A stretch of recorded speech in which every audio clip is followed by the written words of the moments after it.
Hello नमस्कार दोस्तों, स्वागत है आप सबका मेरे इस YouTube चैनल पर। और मैं आपके सामने एक बार फिर से उपस्थित हो चुका हूं। मेरा नाम है सुमित और साइंस की क्लास के साथ वापस में आ चुका। और आज हम लोग क्या बातचीत करने वाले, स्क्रीन पे आपको पता चल गया होगा। लेकिन आगे बढ़ने से पहले मैं आपको बता दूं कि ये सेशन उन सभी अभ्यर्थियों के लिए बहुत उपयोगी है जो साइंस पढ़ना चाहते हैं, जिसको भी साइंस का कॉन्सेप्ट बेहतर करना है, जो किसी एग्जाम्स की तैयारी करें। अगर आप सीटेट पेपर 2 एग्जाम से जुड़े हुए हैं, मैथ साइंस आपका सब्जेक्ट है, तो ये सेशन आपके लिए है। अगर आप बीपीएससी टीआरई एग्जाम्स की तैयारी कर रहे हैं तो भी ये सेशन देखिए, बहुत इंपॉर्टेंट है साइंस पॉइंट ऑफ व्यू से। अगर आप DSSB जैसे एग्जाम्स की तैयारी कर रहे हैं, UP TET, MP TET, REET या अन्य किसी एग्जाम्स की तैयारी कर रहे हैं, ये सेशन आप ही के लिए है। और इसके अलावा यूपीएससी से लेकर के पीसीएस एग्जाम सब में ये सेशन उपयोगी है। अभी हम बात क्या कर रहे हैं इस सेशन में, एनसीईआरटी स्पेशल सीरीज है। क्लास 8 के साइंस बुक को डिकोड कर रहे हैं और इसी क्रम में ये चैप्टर नंबर 9 का पार्ट 2 है, जिसका नाम है रिप्रोडक्शन इन एनिमल्स। जंतुओं में प्रजनन की बात कर रहे हैं। ये दूसरा पार्ट है, इसका मतलब पहला पार्ट ऑलरेडी हो चुका है। अगर आपने वो सब क्लासेस नहीं देखी है, इससे पहले के 8 चैप्टर के क्लासेस और इस चैप्टर का पहला पार्ट, तो जरूर जाके इसी चैनल के प्लेलिस्ट में उसको खोजिए, देखिए और अपने कॉन्सेप्ट को बेहतर कीजिए। और फिलहाल आगे की क्लास में हमें आगे बढ़ना है। आज के सेशन में आगे बढ़ने से पहले एक रिक्वेस्ट है, इस चैनल को सब्सक्राइब करने का रिक्वेस्ट है। जिन लोगों ने सब्सक्राइब नहीं किया उनको सब्सक्राइब करना चाहिए मेरे रिक्वेस्ट पे। तो आप झट से सब्सक्राइब का बटन दबा दो, कुछ नहीं करना है आपको अलग से, है ना। टेलीग्राम चैनल भी यही है, साइंस बाय सुमित सर, तो आप इसको भी ज्वाइन कर सकते हैं। तो यूट्यूब चैनल सब्सक्राइब करो, सेशन को लाइक करो, शेयर करो, इतना काम मेरे तरफ से कर लो और बाकी का काम मैं आपकी तरफ से कर रहा हूँ। आगे बढ़ना है। आज क्या पढ़ने वाले हैं हम लोग कल की क्लास में, यानी कि पार्ट 1 में निषेचन के बारे में, टाइप्स ऑफ निषेचन यानी फर्टिलाइजेशन के टाइप्स की बात कर रहे थे। और इसी क्रम में एक्सटर्नल फर्टिलाइजेशन, इंटरनल फर्टिलाइजेशन की बात हुई थी, है ना। और हमने पढ़ा था कि मनुष्य का जो निषेचन होता है उसे हम लोग इंटरनल फर्टिलाइजेशन कहते हैं, यही बोलते थे, आंतरिक निषेचन, क्योंकि ये फीमेल बॉडी के अंदर होने वाली प्रक्रिया, ठीक है। और मनुष्य शिशु को जन्म देता है, ठीक है ना, बेबी। लेकिन यहाँ पे इसी शब्द के साथ मैं किसी दूसरे एग्जाम्पल का लिंक कर रहा हूं, है मुर्गी का एग्जाम्पल दे रहा हूं। मुर्गी में भी यही होता है, शरीर के अंदर ही निषेचन होता है। लेकिन शायद आपको ये पता होगा कि मुर्गी शिशु को जन्म नहीं देता है, ये अंडे देने वाले प्राणी है, अंडा देता है, ठीक है। इसको वैसे ओवी पैरस कहा जाता है, अंड प्रजक कहते हैं। जो अंडे देते हैं ना, अंड प्रजक, आगे बात भी कर लेंगे। और जो शिशु को जन्म देते हैं उसको वीवी पैरस कहते हैं। तो मैं यहां मुर्गी की बात कर रहा हूं, है तो इंटरनल फर्टिलाइजेशन, लेकिन स्टिल एग का विमोचन होता है मुर्गी के द्वारा। ये अंडे देने वाले प्राणी के एग्जाम्पल्स हैं, मनुष्य की तरह शिशु देने वाले प्राणी नहीं है। और दिलचस्प है, इसकी कहानी थोड़ी सी अलग है, क्योंकि इंटरनल में भी है, इंटरनल फर्टिलाइजेशन होते हुए भी ये अंडे देने वाले प्राणी है। तो थोड़ा सा इसको समझ लो अलग से। आप देख रहे हो विजुअल में, आपको कुछ दिख रहा होगा, एग बना, और एग में जो बेबी का विकास हो रहा है वो एग के अंदर ही हो रहा है। एक समय आता है कि ये बेबी, मतलब जिसको हम चूजा कहते हैं, चिक कहते हैं, जो भी है, ये पूरी तरीके से विकसित होता है। तो ये अंडे का जो ऊपरी आवरण है फट जाता है और ये फिर बाहर आता है। जैसे आप यहाँ पे देखो, ये बाहर आ रहा है, बेबी आ गया। मनुष्य में ऐसा नहीं होता है, मुर्गी में ऐसा होता है। तो इसका एक पूरा साइकिल है। जैसे ये मुर्गी है, चिकन है, निषेचन शरीर के अंदर हुआ, एग मतलब जाइगोट बना, ठीक है, बना होगा। और जाइगोट थोड़ा सा यहाँ इस पे विकास होता है, और विकास के क्रम में यही जाइगोट कई लेयर को कवर करते हुए एग में कन्वर्ट हो जाता है, अंडे में कन्वर्ट होता है, जाइगोट बनता है बॉडी के अंदर, ठीक है। और ये एग जब मुर्गी के द्वारा बाहर निकाला जाता है तो चलो ये बाहर आ जाता है। और इसी बाहर आने के क्रम में अब इसमें विकास की प्रक्रिया चलती है, और ये शिशु जो है ना, इसके अंदर ये विकसित हो रहा है अंडे के अंदर। और एक समय के बाद जब ये विकसित हो जाता है तो ये अंडे का ऊपरी कवच फटता है, जिसको हैचिंग कहते हैं, और ये फिर चिक्स बाहर निकलते हैं और ये अपना इंडिविजुअल लाइफ जीते हैं, ठीक है ना। तो थोड़ा सा अलग हो गया ना मनुष्य की तुलना में। मनुष्य में तो डायरेक्ट बेबी आता है, कुत्ता बिल्ली डायरेक्ट बेबी देता है। और तो मनुष्य, कुत्ता, बिल्ली, बंदर सब आंतरिक निषेचन के एग्जाम्पल, और मुर्गी भी आंतरिक निषेचन के एग्जाम्पल है। तो मुर्गी में भी आंतरिक निषेचन होता है, लेकिन परंतु क्या मनुष्य और गाय की तरह मुर्गी भी बच्चे को जन्म देती है? डायरेक्ट नहीं। आप जानते हैं कि मुर्गी बच्चे को जन्म नहीं देती है। तो फिर मुर्गी का जो बच्चा चूजा होता है वो कैसे जन्म लेता है? तो वो हैचिंग से जन्म लेता है ना। आइए पता लगाते हैं। लगा चुके हैं भाई, देख चुके हैं। फिर भी देखते हैं बुक में क्या लिखा है कि निषेचन के फौरन बाद मुर्गी में अगर फर्टिलाइजेशन हुआ तो निषेचन के फौरन बाद जो जाइगोट है मुर्गी के अंदर, ये डिवाइड होने लगेगा। और जो पाइप है उसमें जैसे यहाँ है जाइगोट बना, तो ये थोड़ा सा नीचे की तरफ आने लगेगा। और इसी जाइगोट में फिर इस पे परत चढ़ेगा, फिर इस पे परत चढ़ेगा। अंडे का ऊपरी आवरण नहीं होता है, तो विभाजित होता है और अंडवाहिनी में नीचे की ओर आगे, मतलब ओविडक्ट में नीचे की ओर फीमेल बॉडी में मुर्गी में बढ़ने लगता है। इसके नीचे बढ़ने के साथ, ये जाइगोट के नीचे या विकसित जाइगोट के नीचे बढ़ने के साथ इस पर सुरक्षित कवर चढ़ती जाती है। और मुर्गी के अंडे पर दिखाई देने वाला कठोर कवच यही सुरक्षित परत है एक तरीके से। सो ये चीज हो रहा है, ठीक है ना। अच्छा, अब मान लो कठोर कवच पूर्ण रूप से बन गया, विकसित हो गया, तो उसके बाद मुर्गी के अंडे बाहर आते हैं। मुर्गी अंडे को निर्मोचित करती है, बाहर निकाल देती है। और मुर्गी के अंडे को चूजा बनने में 3 सप्ताह का समय लगता है। ये प्रश्न पूछ सकते हैं, यानी अंडे जो बाहर आए हैं ना, अब उससे जो ये हो रहा है ना हैचिंग, ये चूजा बनने में 21-22 दिन का समय लगता है, 3 सप्ताह का समय लगता है। तो अंडा बना अंदर, बाहर आ गया, उसके बावजूद कुछ समय बाहर भी चाहिए मुर्गी के अंडे को, तो 3 सप्ताह का समय लगता है। आपने देखा होगा कि मुर्गी वार्मथ के लिए, गर्मी के लिए अंडों पर बैठ जाते हैं कई बार। जब अंडे बाहर वो छोड़ते हैं तो गर्मी के लिए, क्योंकि पता है कि अभी विकास का प्रोसेस खत्म नहीं हुआ है। बॉडी में जितना होना था उतना हो गया, बॉडी के बाहर भी हो रहा है। तो क्या आप जानते हैं कि अंडे के अंदर चूजे का विकास इसी अवधि में होता है। चूजे के पूर्ण रूप से, यानी बच्चे पूर्ण रूप से जब विकसित हो जाते हैं ना, तो कवच टूट जाता है और वो चूजा या चिक्स बाहर आ जाते हैं। ठीक है, तो ये मुर्गी की कहानी है। आफ्टर चिक is completely developed, burst and open the egg cells, तब जाकर के चिक बाहर आते हैं। तो अंदर भी कुछ हुआ, बाहर भी हुआ। 21 दिन 3 हफ्ता का समय लगता है मुर्गी में, है ना। तो मुर्गी का निषेचन आंतरिक निषेचन है, लेकिन स्टिल अंडे से फिर चूजा बनता है। ये इसका एक थोड़ा दिलचस्प केस है, तो ये याद रखना है।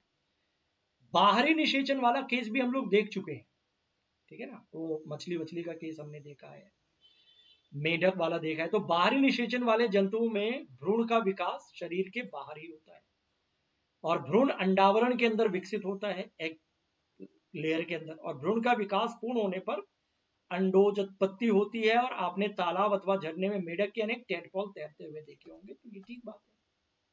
और इसी क्रम में एक शब्द का मैंने अभी जिक्र किया था, मुर्गी जो है ना ओविपेरस है, लेकिन मनुष्य विविपेरस है। अब देखो ये शब्द याद रखिएगा। प्रजनन के क्रम में आप देखेंगे कुछ ऐसे जंतु होते हैं जो नए जीव, नए संतान का जब उत्पत्ति करते हैं तो बेबी या शिशु को जन्म देते हैं। तो जो शिशु को जन्म देते हैं, जैसे मनुष्य, कुत्ता, बिल्ली, बंदर, क्या है, बेबी ही जन्म लेता है, अंडे बंडे थोड़ी देते हैं। बाहर जो आता है वो बेबी आता है, तो उसको वीवी पेरिस कहते हैं। वो जंतु जो शिशु जन्म देते हैं उसको वीवी पेरिस, जरायुज कहते हैं। और जो अंडे देते हैं जैसे मुर्गी, उसे ओवी पेरिस कहते हैं। और भी जीव हो सकते हैं, ये बात यहाँ पे लिखी है। हमने जाना है कि कुछ जंतु विकसित शिशु को जन्म देते हैं और कुछ जंतु अंडे देते हैं बाद में, जो बाद में शिशु के रूप में विकसित होते हैं। वो जंतु जो सीधे ही शिशु को जन्म दे उसको कहते हैं वीवी पेरिस, जरायुज। जरायुज मतलब वीवी पेरिस, ठीक है। और वे जंतु जो अंडे देते हैं उन्हें हम क्या बोलते हैं, ओविपेरस। ये शब्द याद रखिएगा। और निम्न क्रियाकलाप की सहायता से आप इस बात को अच्छी तरीके से समझ सकेंगे। मतलब क्रियाकलाप आपको करना नहीं है वो कि अंडे इकट्ठा करो मुर्गी के या किसी अन्य जीव के। आप जानते हैं कि क्रियाकलाप से हमें ये बोला जाएगा कि अंडे इकट्ठा करो, लेकिन हमें नहीं करना। बट हम जानते हैं कि कुछ जंतुओं के अंडे एकत्र करना आसान है, क्योंकि काफी बड़ा होता है, बॉडी के बाहर भी आता है, उसकी माँ शरीर के बाहर अंडे देती है। तो वो जंतु जिनके अंडे एकत्र करना आसान है, बड़ा है, आप देख सकते हैं आराम से, तो वो समझ लीजिए ओविपेरस है। लेकिन अंडे तो मनुष्य के शरीर में भी, फीमेल बॉडी में भी बनते हैं, लेकिन उसका अंडा आप एकत्र कर सकते हैं। गाय, कुत्ता, बिल्ली फीमेल से एकत्र कर सकते हैं? नहीं कर सकते, इसलिए क्योंकि वो अंडे बाहर देते ही नहीं है ना। ये बेसिकली अंदर ही प्रोसेस आगे बढ़ता है और पूर्ण विकसित शिशु को जन्म देते हैं। तो ये विविपेरस के एग्जांपल्स है। सो मनुष्य, कुत्ता, बिल्ली, बंदर हम क्या कह सकते हैं? बेबी को जन्म देते हैं। और बाकी आप अंडे देने वाले प्राणी का एग्जांपल मुर्गी हो गया, या फिर छिपकली हो गया, है ना, या फिर पक्षी हो गया, ये सब क्या है? वो भी पैरस है। तो अंडे देने वाले भी बहुत प्राणी है और शिशु देने वाले भी बहुत प्राणी है। तो आपको वो भी पैरस, बेबी पैरस का अपना केस याद रखना है, ठीक है। अब थोड़ा और आगे बढ़ते हैं। आगे बढ़ते हैं, क्यों आगे बढ़ते हैं? क्योंकि ये हमें जानना है, समझना है। तो यहाँ पे एक हेडिंग आपको दिख रहा है, टेस्ट ट्यूब बेबी शब्द सुना है क्या? आपने सुना है? ये पूछा जा रहा है। अब मेरे लिए हेडिंग है टेस्ट ट्यूब बेबीज। कई बार बड़ा कंफ्यूजन होता है कि टेस्ट ट्यूब बेबी में, कि बेबी का विकास ट्यूब के अंदर होता है। अरे नहीं, बॉडी के अंदर ही होता है, यूट्रस में ही होता है, यही होता है। देखो ये जगह है ना, यही होता है। लेकिन यहां होने वाला प्रोसेस बाहर होता है। अब सोचो यहां पे क्या प्रोसेस होता है और यहां क्या है? ये तो यूट्रस है, गर्भाशय है। तो एम्ब्रियो जो है ये पूर्ण बेबी का रूप लेता है। ये तो यहां होता है, 9 महीने का प्रोसेस होता है पूरा, है ना।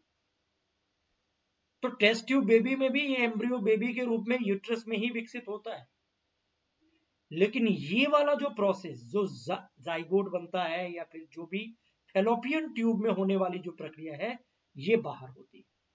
अब आमतौर पर कभी ऐसा हो सकता है कि किसी महिला की बात करें, जैसे मैं नाम ले लेता हूं एक्स नाम की कोई एक महिला, ठीक है, जिसका नाम है एक्स। यूट्रस सही है, लेकिन फेलोपियन ट्यूब में कोई प्रॉब्लम है, ऑब्स्टकल है, कोई दिक्कत है। नॉर्मल प्रोसेस से विकास की प्रक्रिया आगे नहीं बढ़ सकती। यानी जो शुरुआती प्रोसेस यहाँ होती है ना, वो नहीं हो सकती। यूट्रस ठीक है। अच्छा, कभी कभी ऐसा भी होता है कि किसी महिला का यूट्रस भी खराब है, तो वो एक अलग केस होता है। लेकिन मैं अभी फिलहाल मान रहा हूं कि फेलोपियन ट्यूब में प्रॉब्लम है, ऑब्स्टकल, ठीक है। बाकी यूट्रस वगैरह ठीक है। तो अब फेलोपियन ट्यूब में प्रॉब्लम है तो प्रेगनेंसी तो आगे बढ़ेगी नहीं। लेकिन क्या इस प्रॉब्लम, जो चीज नेचुरली बॉडी के अंदर फेलोपियन ट्यूब में यहां होती है, क्या इसको बाहर करवाया जा सकता है?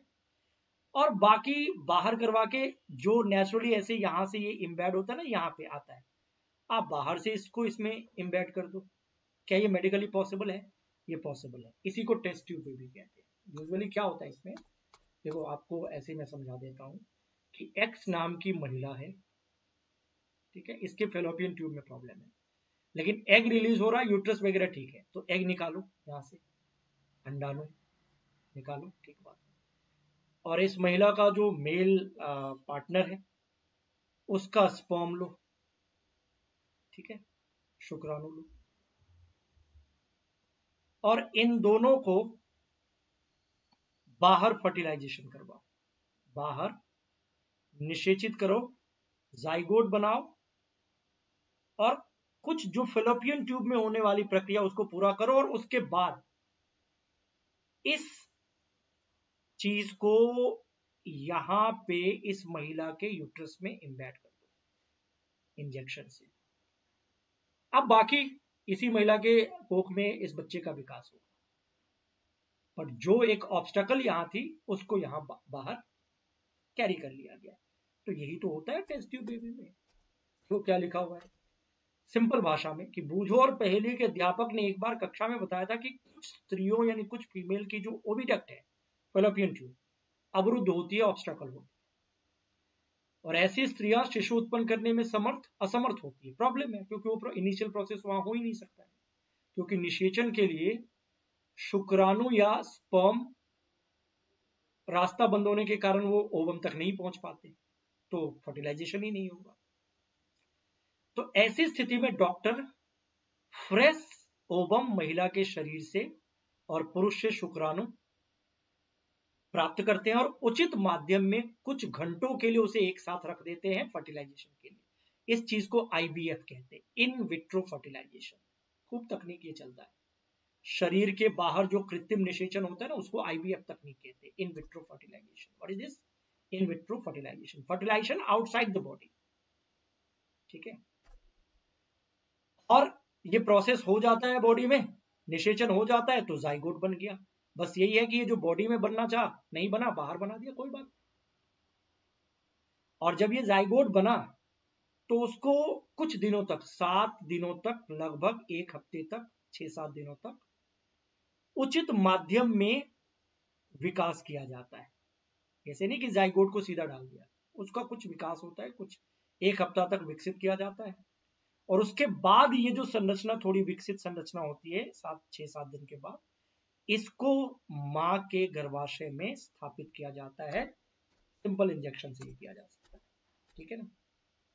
जो एक्स नाम की महिला थी, उसके कोख में, उसके यूट्रस में ही बेबी का विकास हो रहा है। ठीक है, कहा गया, ये कुछ कहाँ दिखाया था, हाँ ये इसी में हो रहा है। इसको यूट्रस की प्रॉब्लम नहीं थी, इसको यहां प्रॉब्लम थी, ऑब्स्टेकल की प्रॉब्लम। तो जो चीज यहां नहीं है उसको बाहर करवा दो, बाकी का काम यहाँ। अच्छा, कभी कभी ऐसे, जैसे मान लो वाई नाम की महिला है, ऐसा भी हो सकता है, इसमें दोनों प्रॉब्लम है, इसको यूट्रस की भी प्रॉब्लम है, यूट्रस में भी बेबी का विकास नहीं हो सकता, शायद कोई दिक्कत होगी, और एफटी फेलोपियन ट्यूब की भी प्रॉब्लम है। तो अब यहाँ पे इस महिला से आपने ओवम निकाला, इसके पुरुष पार्टनर से स्पर्म भी निकाला, सब कुछ हुआ। अब इस महिला में यूट्रस में प्रॉब्लम है, तो अब आपको कोई जेड नाम की महिला चाहिए। सब कुछ हो गया, उसका यूट्रस चाहिए। इसको किराए का कोख कहते हैं। आपने सरोगेसी के बारे में सुना है? सरोगेसी एक तकनीक है। तो जिस महिला के यूट्रस में इम्प्लांट किया जाता है जाइगोट के विकास वाली संरचना को, उसे सरोगेट मदर कहते हैं। मतलब एक्स महिला के साथ एक दिक्कत थी, वाई वाली महिला के साथ दोनों दिक्कत है। तो अब वाई वाली महिला अपने गर्भ में अपने बेबी को पाल नहीं सकती, इसके गर्भ में प्रॉब्लम है, यूट्रस में प्रॉब्लम है, तो इसको किसी और महिला के गर्भ में पाला जा सकता है, वो भी नियम कानून होता है, ऐसे नहीं। और जो महिला किराए के लिए, किराए का कोख इसको कहते हैं, 9 महीने तक अपने गर्भ में रखती है बच्चों को, वो महिला उस बच्चे की सरोगेट मदर होती है। असली बायोलॉजिकल मदर यही है, वाई महिला है। लेकिन जेड ने चूंकि अपना कोख दिया उस बच्चे को, तो उसको सरोगेट मदर कहते हैं। ठीक है ना, तो ये सरोगेशी होता है। दो केस हमने देखा, एक केस में एक महिला के साथ एक प्रॉब्लम थी, और दूसरे केस में दोनों प्रॉब्लम थी। तो जब एक महिला को दोनों प्रॉब्लम होती है, यूट्रस की भी प्रॉब्लम होती है, तब किसी तीसरे महिला की जरूरत होती है। ठीक है ना। और अगर मान लो फेलोपियन ट्यूब में प्रॉब्लम है, बट इसमें प्रॉब्लम नहीं है, किसमें, यूट्रस में प्रॉब्लम नहीं है, तो फिर उसी महिला के यूट्रस में बेबी का विकास होता है। ठीक है, लेकिन ये बॉडी में ही होता है, कभी भी ये ट्यूब व्यूब में नहीं होता है। ट्यूब में जितना होता है उतना काफी है, शुरुआती दिन में ही जो शुरू का विकास होता है वही ट्यूब में होता है।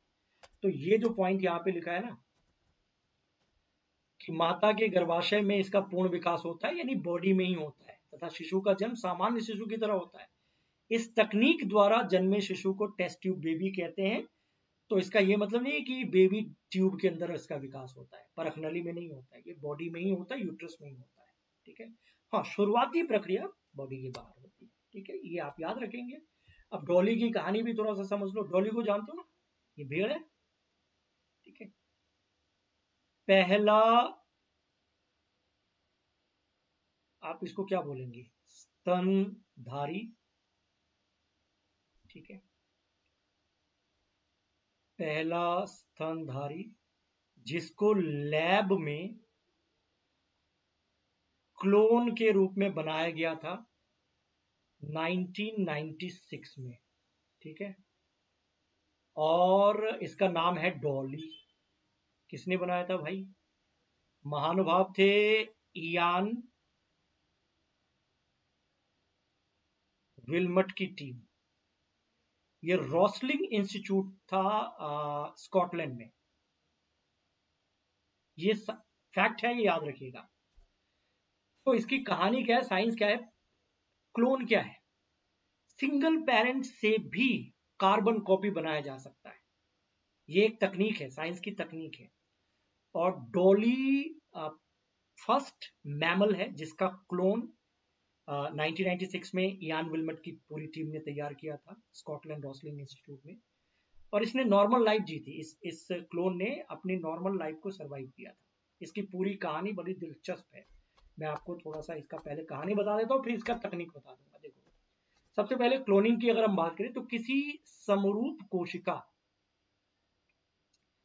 या किसी अन्य जीवित भाग अथवा संपूर्ण जीव को कृत्रिम रूप से उत्पन्न करने की प्रक्रिया क्लोनिंग कहलाती है। Cloning is the production of an exact copy of a cell, any other living part और एनी कंप्लीट ऑर्गन। मतलब कोई एक सेल है, इसका कार्बन कॉपी बना लिया सीसी, या कोई बॉडी पार्ट है, इसका कार्बन कॉपी बना लिया, पूरे जीव का कार्बन कॉपी बना लिया, एग्जैक्ट कॉपी बना लिया। इस तकनीक को क्लोनिंग कहते हैं। किसी जंतु की सफलतापूर्वक क्लोनिंग सर्वप्रथम इयान विल्मट और उनके सहयोगियों ने, ये देखो इयान विल्मट का नाम याद रखो, cloning of an animal was successfully perform for the first time by Ian Wilmut and his colleagues at Roslin institute in Edinburgh, Scotland. ये 2-3 प्रश्न है। और कब था ये? 5 जुलाई 1996 को बनाया गया। रोसलिंग इंस्टीट्यूट, स्कॉटलैंड, इयान विल्मट, और डेट है 5 जुलाई 1996। और यह क्लोन किया जाने वाला पहला ही स्तनधारी था। डॉली नाम रखा गया था इसको। अब ये कैसे बनाया गया था, डॉली की कहानी क्या है भाई साहब? देखो, मैं इस कहानी को ना इस चित्र से समझा देता हूं। ये है एक इसको क्या बोलेंगे, एक जीव है, फिन डॉर्सेट नाम है इसका, ये देख लो। हम कह सकते हैं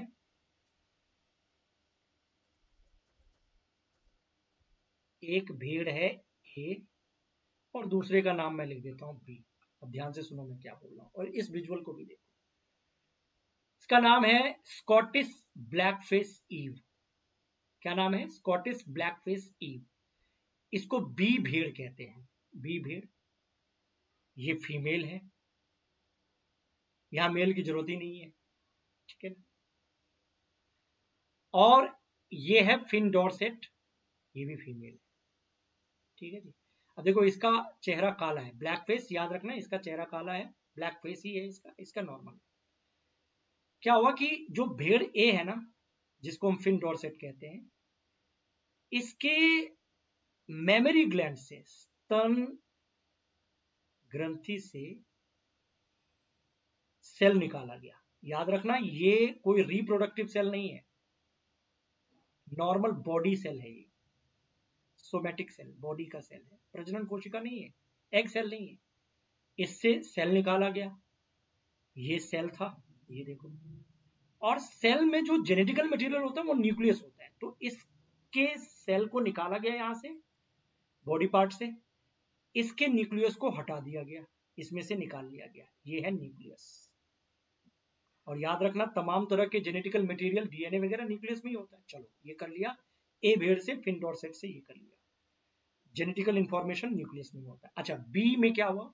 अब इससे एग सेल लिया गया, प्रॉपर जो एक रिप्रोडक्टिव सेल होता है, एग सेल। इस भेड़ से, बी भेड़ से एग सेल लिया गया, और इसका जो न्यूक्लियस था एग सेल में, इसको हटा के फेंक दिया गया, बाहर करो इसको। देखो मैं क्या बोल रहा हूं, ए से न्यूक्लियस को लिया, ए से सेल निकाला और न्यूक्लियस रखा, और बी से सेल निकाला और न्यूक्लियस को हटा दिया, न्यूक्लियस को बाहर कर दिया। अब ए वाले जो फिन डॉर्सेट, ये जो भेड़ है ना, इसके न्यूक्लियस को इसमें लगा दिया गया, nucleus inserted to the Scottish blackface ewe. तो अब ये जाइगोट बना, ठीक है, इसका अपना न्यूक्लियस आ गया, लेकिन ये न्यूक्लियस किसका है? ए वाले का।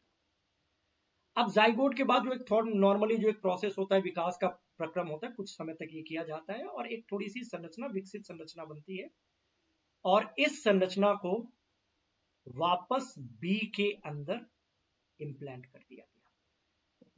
बी के शरीर, अब इसका विकास भी तो होगा, जाइगोट से थोड़ी काम चलेगा, या जो एक विकसित थोड़ी सी विकसित संरचना बनी है इसको तो 5 महीने का समय चाहिए ना विकास के क्रम के लिए, तो इसको मदर का कोख चाहिए, तो अब इसको बी में ही इंसर्ट किया गया। देखो ध्यान रखो क्या मैं बोल रहा हूं, फिर से मैं बोल रहा हूं, ए से सिर्फ न्यूक्लियस लिया गया, और ध्यान रखना जो भी लक्षण संतान में आते हैं ना वो न्यूक्लियस की वजह से ही आते हैं।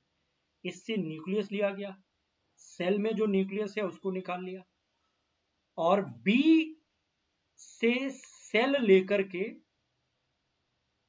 उसके न्यूक्लियस को हटा दिया गया और खाली छोड़ दिया गया। अब ये जो न्यूक्लियस है ना एन, इसको इसमें डाल दिया गया, तो इससे क्या बना, न्यूक्लियस वाला एक कंप्लीट सेल बन गया, जाइगोट बन गया। और थोड़ी सी विकसित संरचना जब हुई तो इसको वापस बी के शरीर में ही डाला गया, यानी विकास बी के अंदर हुआ। लेकिन आपको पता है इससे जो बेबी बना, जो भेड़ बना, उसमें सारे लक्षण किसके थे, सोचो, जितने भी गुण मैच करते थे वो सब ए के थे, बी के कुछ भी नहीं थे, क्योंकि बी का न्यूक्लियस ही निकाल दिया, और जेनेटिकल कंटेंट तो सारा न्यूक्लियस से कंट्रोल होता है, तो न्यूक्लियस जिसका था उसी के लक्षण आ गए। ऑल्दो इसका विकास बी नाम के भेड़ के शरीर में हुआ था, ब्लैक फेस ईव में हुआ था, स्कॉटिश ब्लैक फेस ईव में, लेकिन इसके लक्षण फिन डॉर्सेट से मैच करते थे। ये देखो ये ए है, ये बी है, और डॉली जो बना ये ए से मैच कर रहा है, ये बी से, देखो ये ए से मैच कर रहा है, ये ए का कार्बन कॉपी था, ऑल्दो इसका विकास बी में हुआ था, क्योंकि न्यूक्लियस इसका लिया गया और शरीर इसका, सेल इसका लिया गया,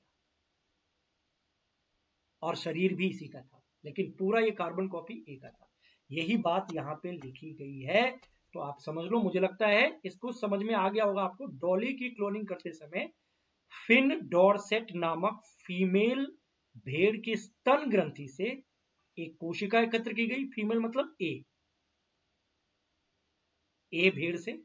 उसी समय स्कॉटिश ब्लैकफेस ईव से यानी बी से एक्सेल भी एकत्र की गई, ठीक है ना, ए से बॉडी सेल लिया और बी से एक्सेल लिया। अब बी का जो एक्सेल है ना उसके न्यूक्लियस को हटा दिया, ये जो न्यूक्लियस था ना ये हटा दिया, तो ये बिना न्यूक्लियस का हो गया। उसके बाद जो ए वाला भेड़ था उसके न्यूक्लियस को इसमें डाल दिया, केंद्रक विहीन अंड कोशिका में स्थापित कर दिया गया। इस प्रकार उत्पन्न अंड कोशिका को, इससे जो संरचना बनी वो वापस बी यानी स्कॉटिश ब्लैक फेस ईव में इंसर्ट कर दिया गया, और अंड कोशिका का विकास एवं परिवर्धन सामान्य रूप से हुआ, और अंततः डॉली का जन्म हुआ। यद्यपि डॉली स्कॉटिश ब्लैकफेस ईव ने जन्म दिया, यानी बी ने जन्म दिया, परंतु उसके सारे लक्षण ए के समान थे, वो ए के समरूप था, क्योंकि न्यूक्लियस ए का था, जिससे केंद्रक लिया गया था, है ना।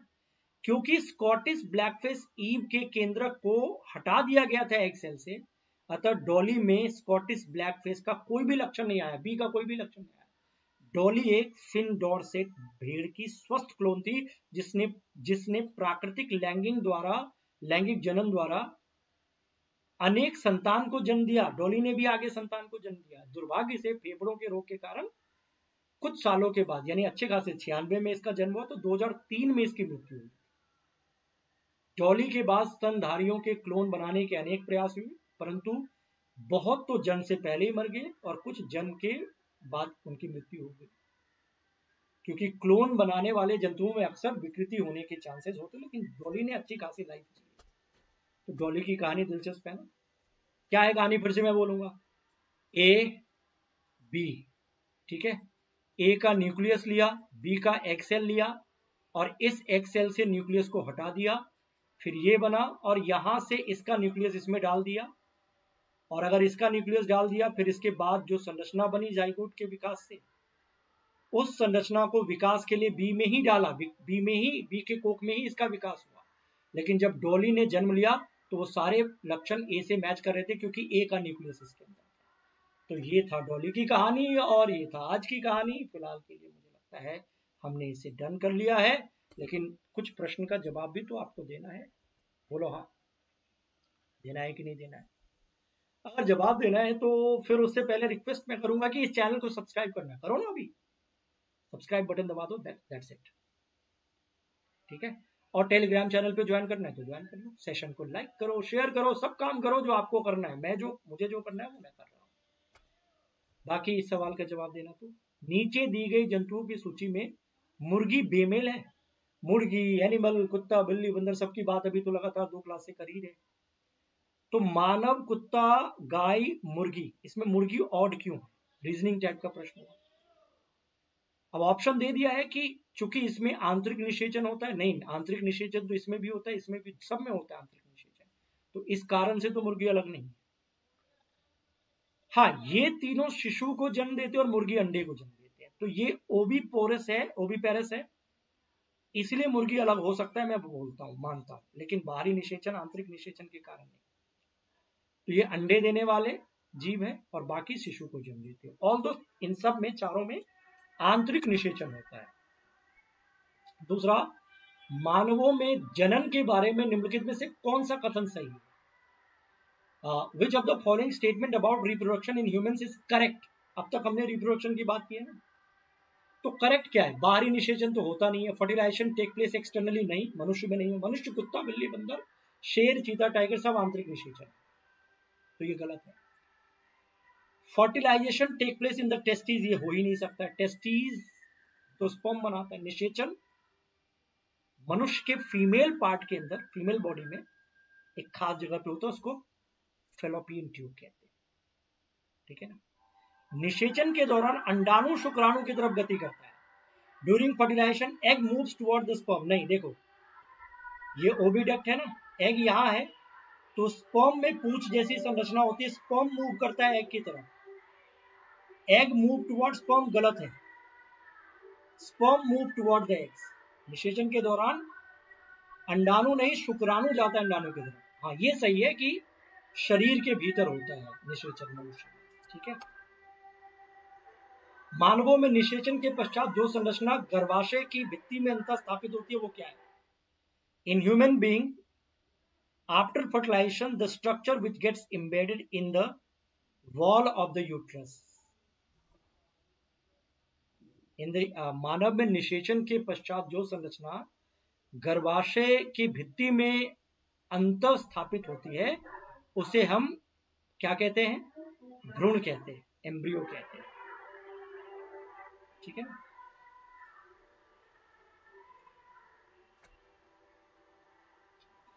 निषेचन के पश्चात जो कोशिका एक नए जीव को उत्पन्न करता है, निषेचन के बाद जो नई लाइफ की शुरुआत होती है, न्यू लाइफ, ये तो जाइगोट ही है ना, ये हम पहले भी पढ़ चुके हैं।